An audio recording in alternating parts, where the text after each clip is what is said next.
Apalagi kalau sudah tidak diakuin, itu udah tentulah kecewa sebagai ibu.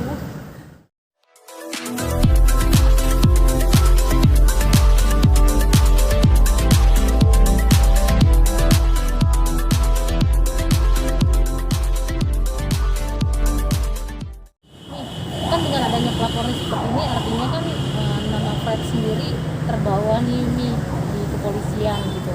Terus Mami tidak mengkhawatirkan juga dengan karirnya? Ini ya, saya tidak pernah mau menjatuhkan anak. Apapun itu persoalan, saya selalu keep di dalam rumah tangga saya. Sampai perceraian pun publik tidak ada yang tahu. Saya berusaha untuk keep permasalahan saya, tidak ingin diekspos. Tetapi bila saat ini itu terekspos oleh media, oleh kalian, dan karena ini mau tidak mau memang kalian kan pasti akan melihat, dan ini memang harus saya laporkan karena adanya terjadi sesuatu tindakan yang tidak baik, ya. Jadi bukan diri saya yang ingin menjatuhkan anak, ya. Jadi permasalahan ini bukan dari saya, ya. Saya berusaha sebelumnya saya laporkan, saya berusaha untuk cari yang terbaik, tetapi sepertinya tidak ada jalan baik. Tapi kalau saya pun tidak melaporkan hal-hal yang begini, menyatakan kepolisian yang sebenarnya yang terjadi, nanti saya dibilang kebohongan ataupun saya berbuat sesuatu yang nggak benar, ya. Jadi intinya dalam kasus penganiayaan dan kasus silsilah itu bukan rekayasa ataupun saya mau mencari ataupun mau menjatuhkan anak saya, tidak. Semua ini tidak saya lakukan karena kebencian saya ataupun kekecewaan saya terhadap anak, tidak. Tapi ini memang harus ditindak. Untuk silsilah adalah harus dilaporkan karena ini adalah sesuatu orang yang membuat pemalsuan data, ya. Ini kan perbuatan yang tidak baik tanpa izin saya, ya. Dan adanya statement yang dari anak saya berkata bahwa sayalah yang meminta, ya, untuk dijadikan adopsi. Cobalah, anak saya sudah besar, sudah menjadi orang yang terkenal, sukses. Mana ada seorang ibu, ya, mau memberikan ataupun menyuruh meminta seseorang, ayo jadiin anak saya adopsi. Tidak, tetapi bila seseorang yang menganggap suatu pun kekeluargaan, karena saya berpikir tidak terlalu jauh, mungkin yes, tapi hanya berupa omongan, tidak berupa data, ya. Nah, orang inilah yang sudah terlalu jauh, terlalu melampaui batas. Jadi maaf, bukan dari sisi saya yang memulaikan, justru dari pihak anak saya lah sendiri. Sebagai ibu, saya pun tidak melarang. Kalau anak kecil, saya pasti akan marah ataupun ini. Anak saya sudah besar dan adalah dia orang yang sangat pintar. Seharusnya dia juga bisa. Bagaimana reaksinya dia? Apakah ini sensitif ke ibunya berkata begini? Ya, saya sebagai ibu, ya lakukan dia bagaimanapun. Kamu ibu, saya adalah ibu kamu. Nah, saya melihat dari posisi anak saya, laporan ke anak saya untuk masalah gelar yang itu awalnya, ya, dan ingin menjadikan anak, dan yang saya dengar dari anak saya sendirilah ingin mensekolahkan anak saya, tapi until now tidak, ya.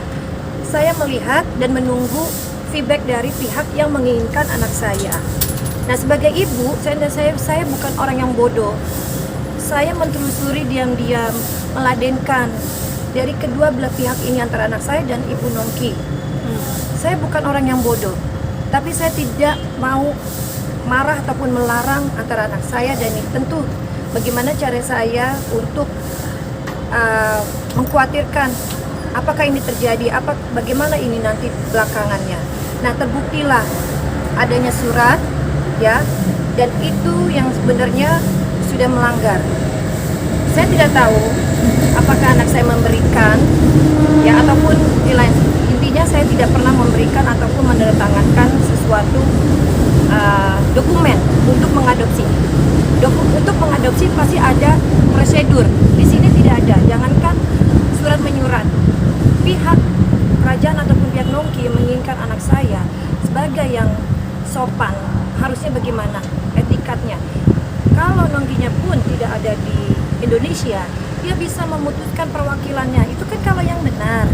Nah itu di situ saya melihat tidak mungkin saya, hey mana kamu turunin orangnya, kan tidak begitu. Saya mau lihat sampai di mana mereka ini berdua. Nah disitulah, jadi jangan salah paham ya. Ini memang sudah cukup lama mereka berkomunikasi, tapi saya sebagai ibu hanya diam di situ. Ya, tadi statement anak saya cukup mengecewakan anak saya, dan saya tidak mau menjatuhkan anak saya. Tapi karena begini, karena kalian kan ingin info, dan ini saya berkata sebenarnya dan ada bukti itu loh ya. Dan untuk kasus penganiayaan saya tidak pernah membuka, tapi ternyata kan ada kekecewaan di situ anak saya yang sudah terlalu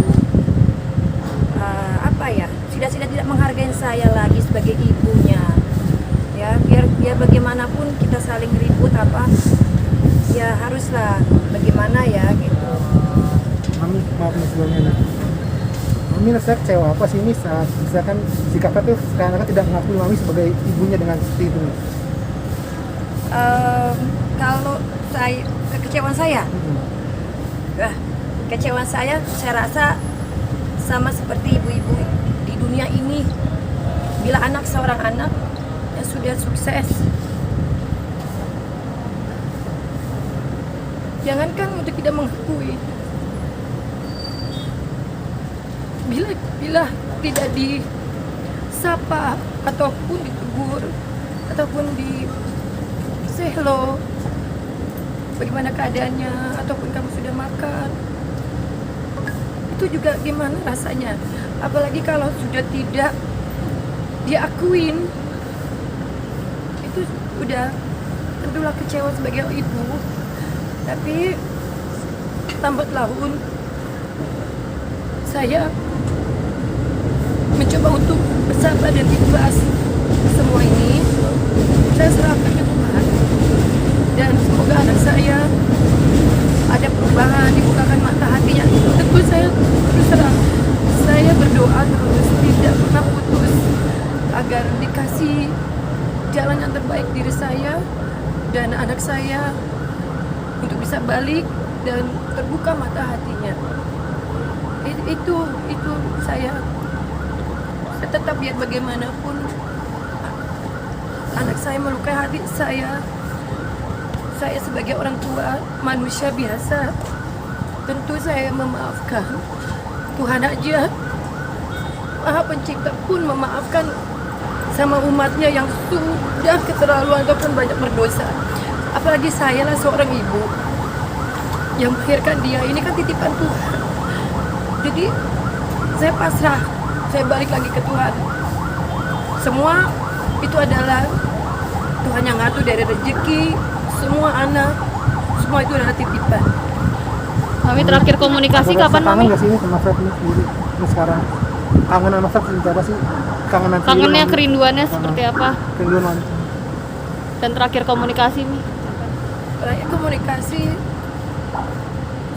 sebelum saya pergi ke Turki, dan dia mau open waktu itu ke Bali pas mulai ada syuting. Itu masih baik. Dia masih say hello, masih pamit, masih hubungan baik, itu aja. Tapi setelah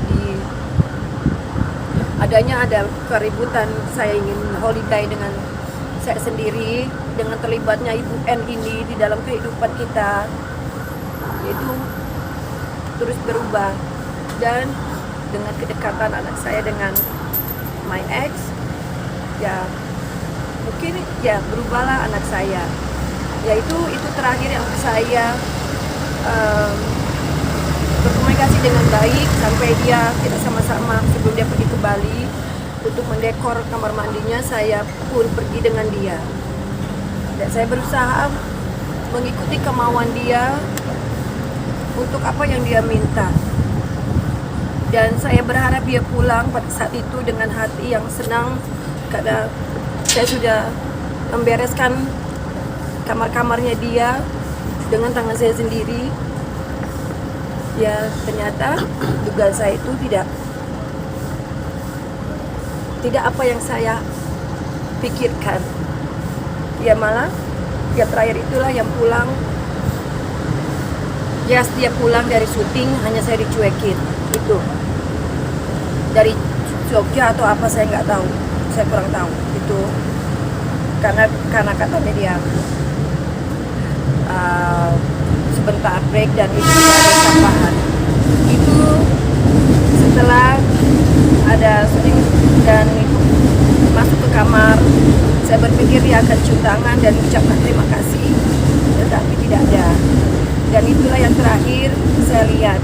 Dan yang kedua, ya, tanggal 16 itulah dia datang bersama mantan saya untuk mengambil anjingnya secara tidak ada konfirmasi dan cara pemaksaan. Dan itulah keributan yang besar di situ. Jangan lupa ya di subscribe dan nyalakan lonceng notifikasinya.